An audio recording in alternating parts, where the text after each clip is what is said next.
सभी पत्रकार बंधुओं को नमस्कार। उत्तर प्रदेश में आम आदमी पार्टी जब भी चुनाव लड़ती थी, भारतीय जनता पार्टी के मित्र पूछते थे कि आपका यहां क्या है, आम आदमी पार्टी क्यों चुनाव लड़ रही है। और मैं बार बार यह कहता था कि लोकतंत्र में जनता मालिक होती है, जनता जिसको चाहती है वो चुनाव जीतता है, जनता जिसको चाहती है वो चुनाव हारता है। इस नगर निकाय के चुनाव में उत्तर प्रदेश की जनता ने आम आदमी पार्टी की एंट्री का श्री गणेश किया है। एक शानदार शुरुआत इस चुनाव में आम आदमी पार्टी के लिए हुई है और इसका कुछ उदाहरण मैं देना चाहता हूं। रामपुर, जो लगभग 4 लाख वोटों की नगर पालिका परिषद है, अभी जब मैं यहां आ रहा था तो जानकारी मिली लगभग 12-13 हजार वोटों से रामपुर की नगर पालिका के चेयरमैन पे सना मामून वो वहां से चुनाव जीती हैं आम आदमी पार्टी की झाड़ू के सिंबल से। केमरी, जो रामपुर की दूसरी सीट है, वहां से चेयरमैन के पद पर रफत जहां, वो वहां से, जो हमारे पार्टी के जिला अध्यक्ष हैं अंसार भाई, उनकी पत्नी है, वो वहां से चुनाव जीती हैं। लगभग 6000 वोटों से चुनाव जीती है। कौशाम्बी, वहां अभी तक जो परिणाम आए मैं सिर्फ उसकी चर्चा कर रहा हूं। कौशाम्बी, वहां से हमारे चेयरमैन अनूप सिंह पटेल जी लगभग 1800 वोटों से चुनाव जीते हैं। इसके अलावा अयोध्या राम की नगरी में नगर निगम के अंदर आम आदमी पार्टी का पार्षद जीता, कानपुर में आम आदमी पार्टी का पार्षद जीता, गाजियाबाद में आम आदमी पार्टी का पार्षद जीता, झांसी नगर निगम में आम आदमी पार्टी का पार्षद जीता। तो एक शुभ संकेत है कि नगर निगमों में भी आम आदमी पार्टी के पार्षद जीते हैं। बहुत सारी नगर पालिका परिषदों में हमारे सभासद जीते हैं, नगर पंचायत परिषदों में, नगर पंचायतों में हमारे सभासद जीते हैं। और इसके साथ साथ अभी तक जो जानकारी मिली है, लगभग आम आदमी पार्टी के 10 चेयरमैन पूरे उत्तर प्रदेश में जीतने की संभावना है। 3 पे हम पूरी तरीके से जीत चुके हैं और लगभग 7 सीटों पर, 8 सीटों पर उम्मीद है कि हम लोग चुनाव जीतेंगे। तो एक बहुत ही अच्छी शुरुआत है इस चुनाव में। यहां से आम आदमी पार्टी का जो कारवां है वो आगे बढ़ेगा। एक आत्मविश्वास हमारे कार्यकर्ताओं में पैदा होगा कि हम भी चुनाव जीत सकते हैं, क्योंकि विधानसभा चुनाव में हमारी बुरी हार हुई थी। एक आत्मविश्वास आम आदमी पार्टी के वोटर्स में, समर्थकों में पैदा होगा कि नहीं, आम आदमी पार्टी की उत्तर प्रदेश में अब एंट्री हो चुकी है, इसका हमें साथ देना चाहिए। झाड़ू उठाया लोगों ने इस बार, नगर पालिका में गंदगी को साफ करने के लिए झाड़ू चलाई। बहुत सारी सीटों पे हम सेकंड रह गए, कुछ वोटों से चुनाव हार गए, बहुत से नतीजे अभी आने बाकी हैं। लेकिन मैं ये कह सकता हूं कि एक उम्मीद जो बदलाव की राजनीति का है, जो अरविंद केजरीवाल जी के मॉडल का है, जो अरविंद केजरीवाल जी के शिक्षा, स्वास्थ्य, बिजली, पानी के मॉडल का है, वो दिल्ली का मॉडल वो उत्तर प्रदेश में लाने का श्री गणेश इस चुनाव में हो चुका है। उसकी शुरुआत इस चुनाव में हो चुकी है। अब इसके बाद हम लोग पूरे उत्तर प्रदेश में अपने संगठन को और मजबूत बनाएंगे। जगह जगह कार्यकर्ताओं के साथ सम्मेलन, मीटिंग होगी।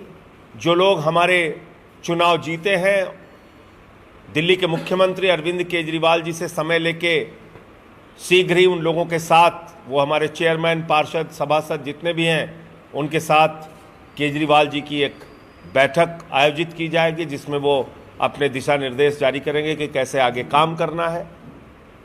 आज पंजाब का भी नतीजा आया, वहां भी हमारे काम के ऊपर लोगों ने मोहर लगाई। अरविंद केजरीवाल जी का मॉडल, उनका पंजाब के लोगों से वादा और भगवंत मान जी की सरकार का एक एक वादे को पूरा करने का जुनून और जज्बा, वो जीता जालंधर के अंदर।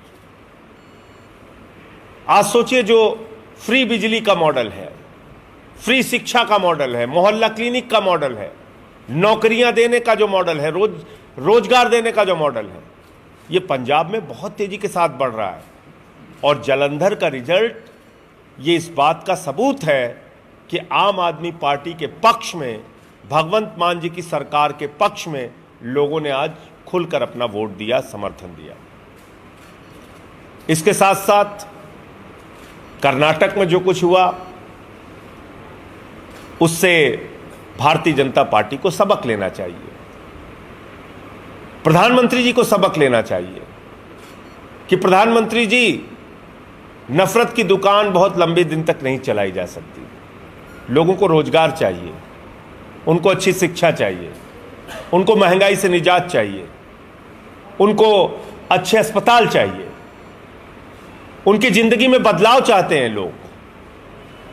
आप वही घिसी पिटी राजनीति, नफरतों की राजनीति, देश भर में एक दूसरे को गाली गलौज की राजनीति, विपक्ष के नेताओं का गला घोटने की राजनीति, उनकी राजनीति खत्म करने की राजनीति, उन पे फर्जी मुकदमे लगाने की राजनीति, उनकी सरकारों को दबाने की राजनीति, दिल्ली के प्रति दुर्भावना करके एक सरकार को नहीं चलने देने की राजनीति। तो प्रधानमंत्री जी, आपको समझना होगा कि बहुत दिन तक ये दुकान नहीं चलेगी। ये नफरतों की दुकान, ये झूठ बोलने की दुकान, ये फर्जी भाषणों की दुकान।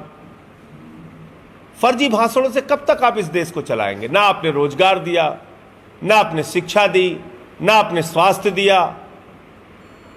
भुखमरी के इंडेक्स में भारत को आप आगे लेते जा रहे हैं। बेरोजगारी के इंडेक्स में 45 वर्षों की सबसे ज्यादा बेरोजगारी हिंदुस्तान में आपने दे दी। डॉलर लगातार मजबूत हो रहा है, रुपया लगातार कमजोर हो रहा है, लाखों करोड़ रुपए पूंजीपतियों का माफ करते हैं आप। तो आज कर्नाटक का जो फैसला है, कम से कम उससे प्रधानमंत्री जी को और उनकी पार्टी को ये सबक लेना चाहिए कि ये 40% कमीशन की सरकार अगर आप चलाओगे तो उसको जनता इसी तरीके से हटाने का काम करेगी। मुझे इतनी बात कहनी थी। मैं अपने एक एक जीते हुए प्रत्याशी को अरविंद केजरीवाल जी की ओर से, आम आदमी पार्टी की ओर से हृदय से बधाई देना चाहता हूं। जो लोग चुनाव हार गए हैं उनको भी ये कहना चाहता हूं कि बिल्कुल निराश होने की जरूरत नहीं है। आगे के लिए काम पर जुट जाइए, मेहनत कीजिए, लोगों के बीच में रहिए। कोई बात नहीं, हार जीत चुनाव में लगी रहती है। हम जिन उद्देश्यों के लिए राजनीति में आए हैं उसके लिए काम करेंगे। उत्तर प्रदेश की जनता से मैं कहना चाहता हूं, सर झुका के आपको नमन करता हूं। आपने इस चुनाव में आम आदमी पार्टी को ताकत दी है, हम लोगों को ताकत दी है। वरना यही सवाल बार बार पूछा जाता था कि उत्तर प्रदेश में आपका क्या है, आपको क्यों गंभीरता से लिया जाए। उसकी शुरुआत उत्तर प्रदेश की जनता ने की है। उसके लिए मैं उत्तर प्रदेश की जनता का हृदय से आभारी हूं। एक नई राजनीति, एक बदलाव की राजनीति, एक केजरीवाल जी की राजनीति, एक उनके मॉडल की राजनीति को उत्तर प्रदेश में आप लाना चाहते हैं और इसकी शुरुआत आपने की है। आगे से यहाँ का सफ़र हम सब लोग मिलकर तय करेंगे और मैं यहाँ से जाने वाला नहीं हूँ। जितनी भी विषम परिस्थितियाँ होंगी, कोई चिंता की बात नहीं है। आपके बीच में रहेंगे, आपकी सेवा करेंगे, आपके लिए संघर्ष करेंगे, आपके लिए काम करेंगे। धन्यवाद। मुझे इतनी बात कहनी थी। आपका कोई प्रश्न?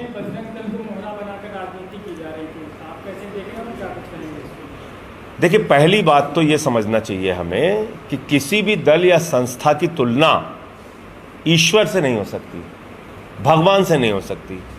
तो प्रधानमंत्री जी ने बजरंगबली जी का अपमान किया था, भगवान का अपमान किया था कि उन्होंने बजरंगबली जी की तुलना, भगवान बजरंगबली जी की तुलना किसी संगठन से की, बजरंग दल से या किसी भी संगठन से।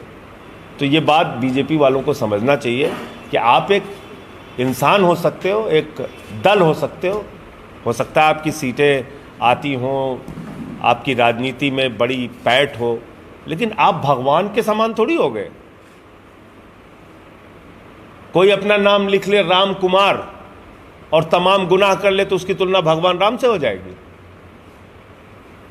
तो ये तो कोई बात नहीं है। तो इसलिए दल और उसका आकलन, उसके कार्यों के मुताबिक होना चाहिए और भगवान को, प्रभु को, ईश्वर को अलग रखना चाहिए। मेरे ख्याल से इस बात को कर्नाटक की जनता ने भी समझा कि किस तरीके की राजनीति कर रहे हैं। यूपी पे आते हैं वापस, इस चुनाव में आपकी पार्टी का आगाज हुआ है, बड़ी अच्छी बात है। साथ ही साथ बीएसपी ने भी इस बार कुछ ठीक ठाक प्रदर्शन किया है, तो आपको लगता है कि अभी पूरा जो रिजल्ट है वो आ जाने दीजिए, तब सारा डिटेल्ड बात करना ठीक होगा। लेकिन मैं ये ज़रूर देख रहा था कि जिस तरीके से बीजेपी ने पिछले चुनाव में परफॉर्मेंस किया था, उसकी तुलना में बीजेपी का परफॉर्मेंस इस चुनाव में खराब है, बेहतर नहीं है। और आम आदमी पार्टी की एंट्री उत्तर प्रदेश की राजनीति के लिए एक शुभ संकेत है और उत्तर प्रदेश की जनता के लिए भी एक शुभ संकेत है। अब यहाँ आने वाले दिनों में और अच्छे ढंग से झाड़ू चलेगी और राजनीति की गंदगी को हम लोग जनता के साथ मिलकर साफ करेंगे। धन्यवाद।